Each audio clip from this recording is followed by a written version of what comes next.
Штип ќе го добие својот дел од парите за карго аеродромот, кажа денес премиерот Зоран Заев на собраниска говорница, одговарајќи на пратенички прашања. Тој уште еднаш повтори дека од планираните 45 милиони евра, 30 милиони ќе бидат наменети за изградба на канализации, градинки и училишта, од кои дел ќе бидат наменети за Штип. Градоначалникот има аплицирано со голем број проекти. Штип е важен зашто е центар на Источна Македонија.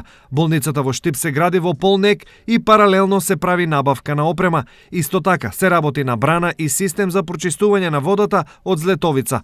Целиот источен регион ќе биде трајно обезбеден со вода за пиење, рече премиерот Заев. Слична изјава премиерот даде и при неговата последна посета на Штип. Парите кои што ги алоциравме за изградба на канализации, водоводи, детски градинки, училишта, спортски сали или слично, секако соодветно ќе бидат надоградени према Штип, заради тоа што знаат граѓаните дека тие пари беа насочени за аеродромот овде во Штип. Инаку општината веќе има план и проект со кој ќе бара дел од парите од ТАФ. Општина Штип ќе аплицира со одреден покрупен проект водоводна линија до Министерството за животна средина, со што би барале да дел од тие средства се ги добиеме за изградба на линија 2.